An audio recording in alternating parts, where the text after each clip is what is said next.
Nataka kukuambia wewe Murkomen, kama wewe ni mwanaume, jaribu kamate Rigathi Gashagua.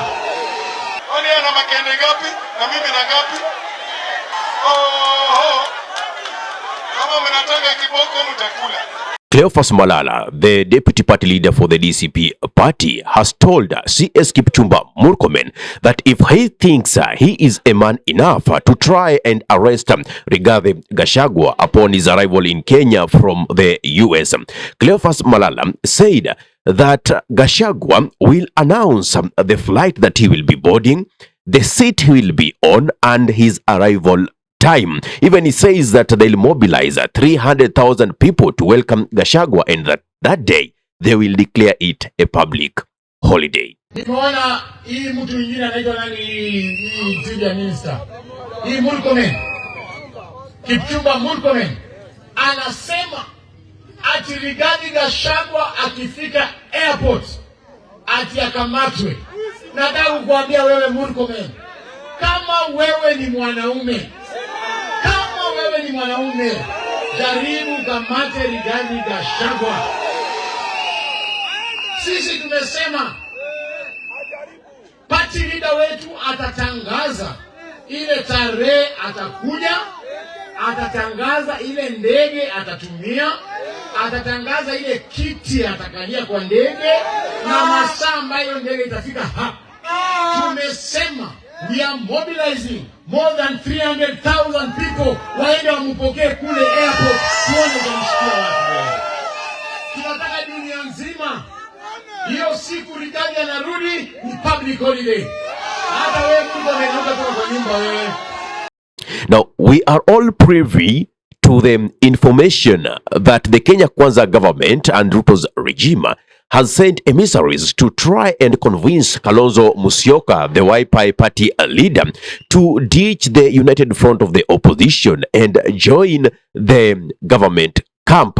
But Senator John Methu has warned the support base of Kalonzo Musyoka not to allow Kalonzo Musyoka shift and go to the government because they gave them Gashagua, but Ruto returned Gashagua to them while he was ill, and they might do worse to Kalonzo Musyoka.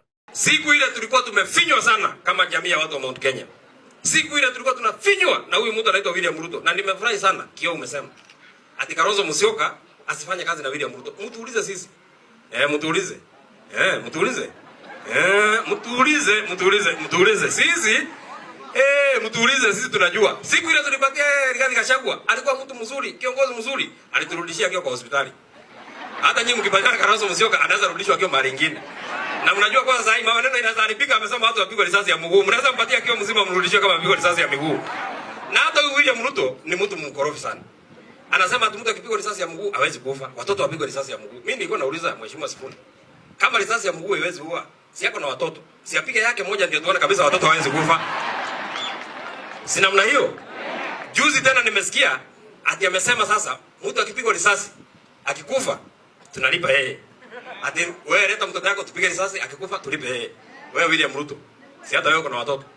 Si upige risasi moja na sisi tutachanga na tutakupatia pesa na tutakupigia makofi. Si namna hiyo.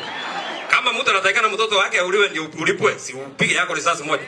Ukishapiga risasi na sisi tutachanga. Empowerment, Sifuna utatoa kitu, Captain utatoa kitu, sisi tutatoa kitu na tutalipa yeye kama mtoto anatoshana na pesa. Aende asiende. Mwizi aende asiende. Muaji aende asiende. Jambo la mwisho. One time.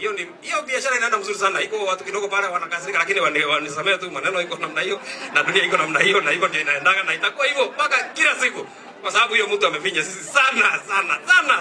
In Malava, a Ruto ally was holding a rally and tried to campaign for William Samoei Ruto for his re-election. In other words, to assist him at least garner votes to secure a second term. But it didn't augur well as the congregates, as the audience told him boldly, it is one term. He tried to chant the Harambee slogan, but what went round was one term. He now resorted to threats of the same persons that were chanting one term. Tukasindikiza ndugu yetu tulisindikiza ndugu yetu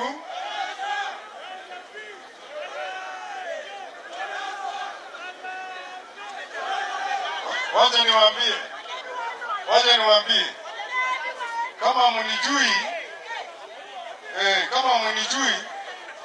mimi utembea kama niko full. Mimi utembea kama niko full. Nitawatembeza. Kama mnataka kiboko mtakula.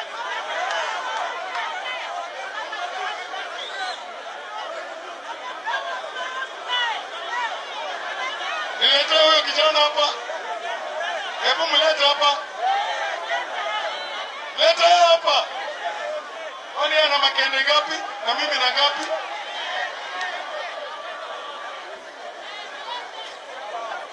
Harambe! Harambe! Mpende msipende. Ruto nenda tamu ngapi? Mpende msipende.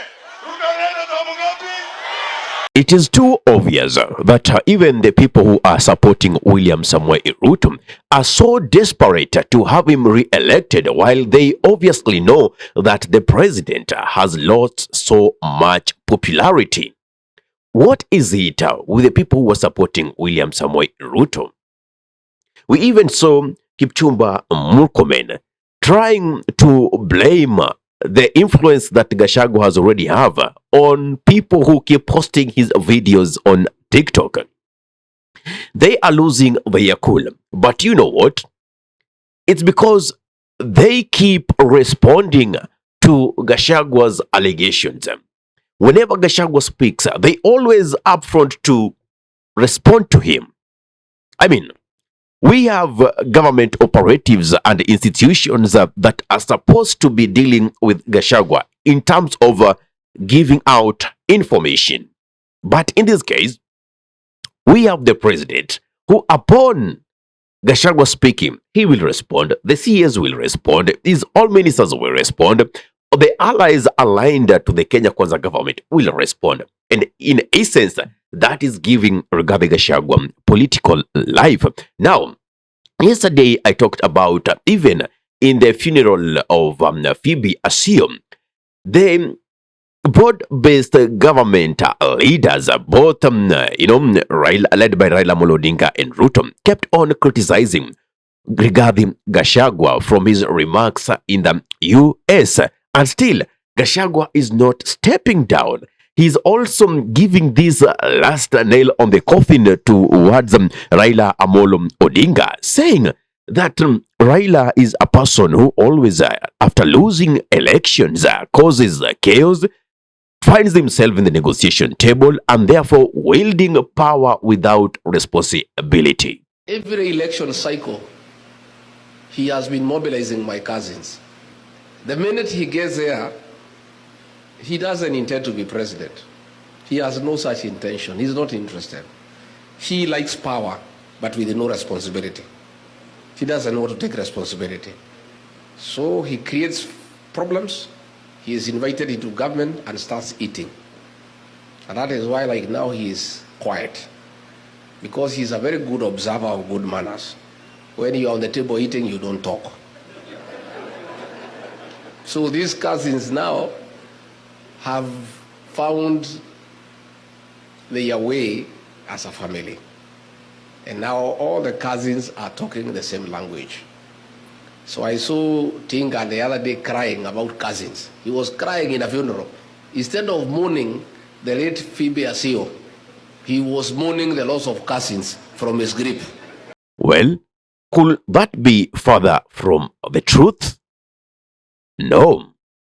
Now, if you want to understand what John Methu meant by we gave Kenya Kwanza, we gave Ruto Gashagua and returned him while ill. Remember, during the impeachment, Gashagua did fall ill. You understand?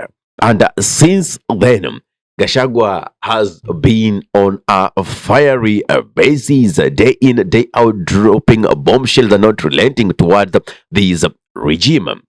Now, that is the meaning of that. Like, things are no longer the same.